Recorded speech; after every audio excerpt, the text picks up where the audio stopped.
Welcome to the Deep Dive. Today we're wading into quite a stack of sources, actually, from October 1st and 2nd, 2025. Our mission really is to process all this for you, the national security picture, some big infrastructure plans, and, well, what's happening globally in sports, giving you the signal, cutting through the noise. Thursday, October 2, 2025.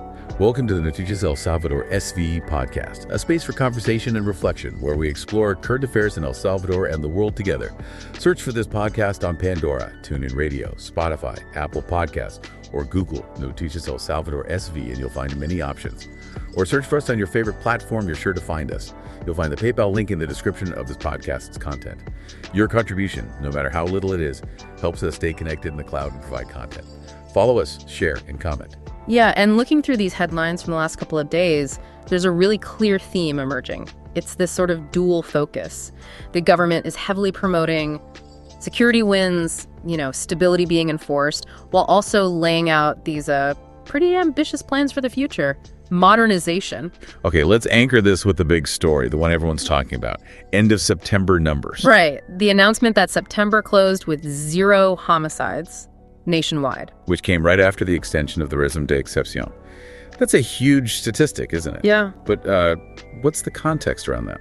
Well, it definitely points to the, let's say, intensity of the current security measures. And you see that intensity mirrored almost immediately in the courts. We just got word, for instance, that Jonathan Hernandez received a 20-year sentence for attempted homicide. 20 years, okay. And to kind of gauge the judicial climate, there's another case mentioned. An unnamed person in San Salvador got 82 years. 82? Wow. For a quadruple homicide. 82 years. Yeah, these aren't just sentences, they're statements. Clearly designed as, powerful deterrents. And it's not just about recent violent crimes. We're also seeing outcomes related to past controversies, right? The gang negotiations. Exactly. That's still playing out. The sources detail convictions for Benito Lara and Paulo Luers. Both got 28 years for their alleged involvement in those negotiations. 28 years.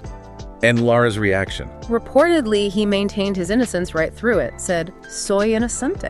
I mean, it's still a very politically charged situation, given who is involved. And the régime d'exception, its impact isn't just internal, is it? It seems to be pushing outwards. Oh, absolutely. There's a specific report here about a Salvadoran gang member, alias Chino. He was picked up in Chiapas, Mexico. In Mexico? Yeah, apparently trying to flee the crackdown here. It shows there's coordination happening now, regional cooperation, making it harder for these individuals to just slip cross-border. Okay, let's shift from enforcement to building things, the development side. What are the big infrastructure projects making headlines? Well, we're seeing activity in a couple of key areas. Out east, the Ministry of Public Works, MOP, and FOVIL, the road fund. Right. They've started paving a section of highway connecting Yayantic in La Union, which is significant, investing in that part of the country. And in the capital.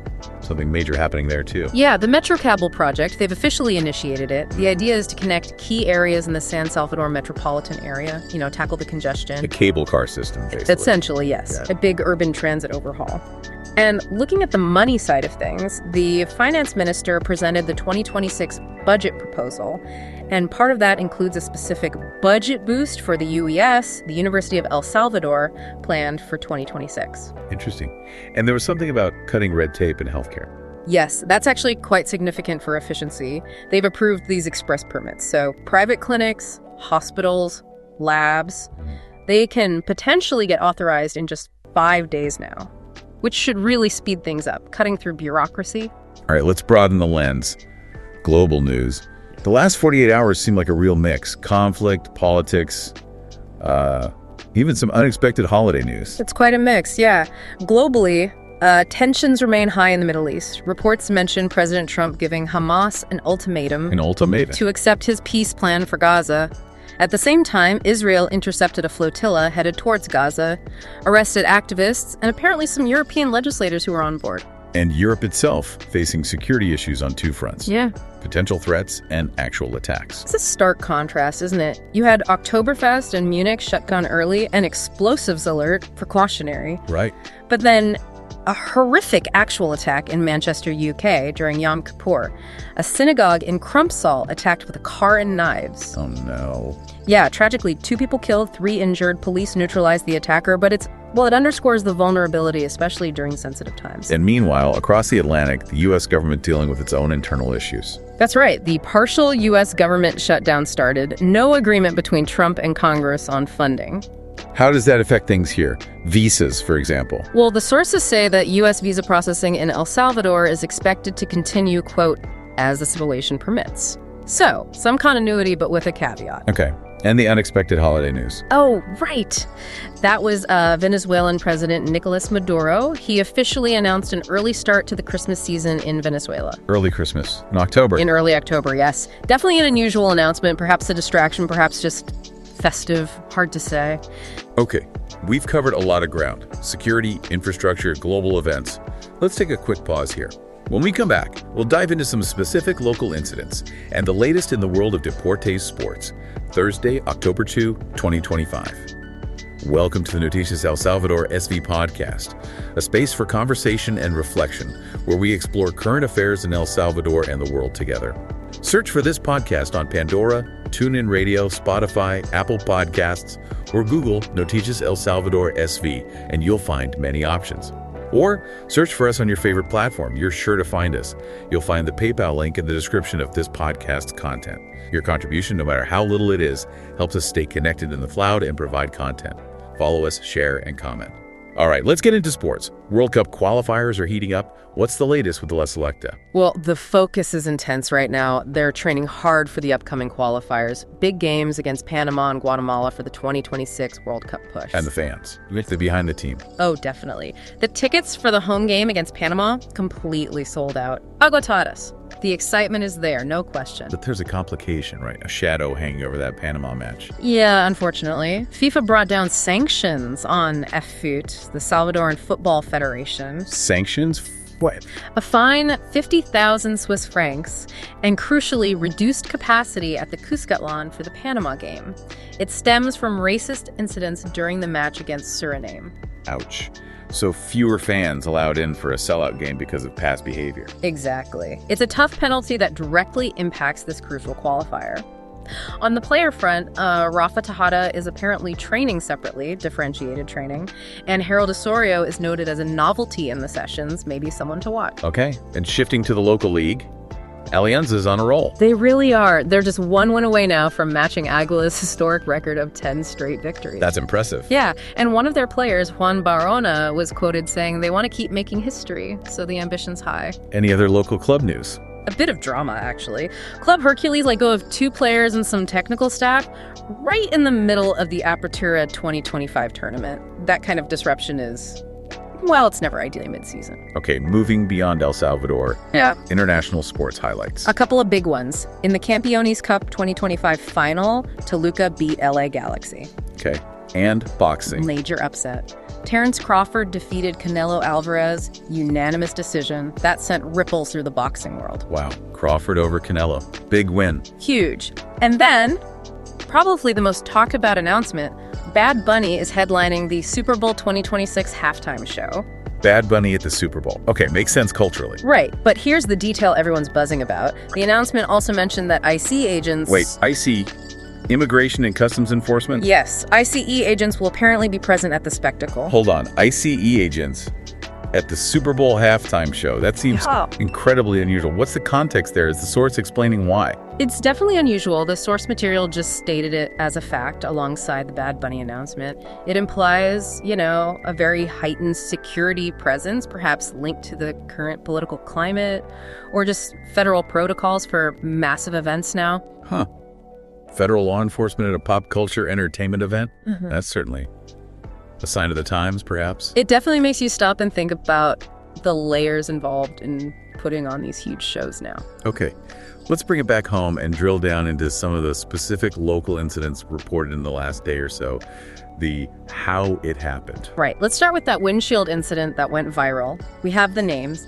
David Alexander Ramirez Trujillo, who's 21, and Miguel Angela Montoya Ramirez, 19. These are the guys in the video. Yes. They were arrested and are facing resistance charges. The video showed them getting aggressive, threatening the driver, damaging the car. On Alameda, Juan Pablo II and Calle Concepcion, right? That's the location cited. And all because the driver didn't want their windshield washed. That escalation led straight to their arrest. And the police are still cracking down hard on drunk driving. Very much so. There's a report of Juan Adalberto Hernandez, 34 years old, arrested in Jardins de San Marcos. He tested at 155 milliliter alcohol level, charged with dangerous driving and also resistance because he apparently got aggressive with the officers. 155, that's quite high. It is. And separately, another report mentioned a woman, also under the influence, crashing into a bus over in Santa Ana. So yes, DUI enforcement remains a clear priority. And what about theft? Any specific cases? Yes, one detailed capture in Zacatecoluca, Josue Ernesto Franco Alvarez, 21 years old. Security footage apparently showed him stealing from an agromercado in Plaza Santa Lucia. He took 4 employee savings, piggy banks, a metal cart, other items. Piggy banks? Like employee tip jars or savings? Seems like it, yeah. Employee savings banks. The total value was estimated at over $1,000, so even that kind of targeted theft is getting significant attention. And unfortunately, there are also some serious accidents reported. Sadly, yes, a fatal workplace accident near Plaza El Trovador. A man fell while doing repair work on a building. Very tragic. Oh, that's awful. And also a crash on the Quezaltepeque highway. A truck driver hauling sand apparently made an illegal turn, hit a tree and a sign. The driver was injured but treated at the scene. So if we kind of pull back and look at these last 48 hours, you really see El Salvador's strategy in action. You have the big symbolic security win, 0 homicides in September, but then you immediately see the groundwork for the future, like kicking off the Metrocable project. And all the while, there's this constant detailed enforcement on the ground, tackling everything from DUIs to, well, aggressive windshield washers. Right. So what does this all really mean for you listening? It seems like we're seeing this massive national push, moving from just managing crises to planning for the long haul for development. But you can feel the tension, can't you? Between that drive for security and stability, the impressive stats, the tough sentences, and the actual practical challenges, funding these big projects, making sure the justice system keeps pace, dealing with everyday incidents. So here's a final thought for you to consider. Looking ahead, say over the next 6 months, which element do you think will be more decisive for the country's direction? Will it be the perception of stability driven by security gains? Or will it be the reality of how quickly development projects get off the ground and how the justice system actually functions day to day? Which one holds more weight? Thursday, October 2, 2025. Welcome to the Noticias El Salvador SV podcast, a space for conversation and reflection where we explore current affairs in El Salvador and the world together. Search for this podcast on Pandora, TuneIn Radio, Spotify, Apple Podcasts, or Google Noticias El Salvador SV and you'll find many options. Or search for us on your favorite platform. You're sure to find us. You'll find the PayPal link in the description of this podcast's content. Your contribution, no matter how little it is, helps us stay connected in the cloud and provide content. Follow us, share, and comment.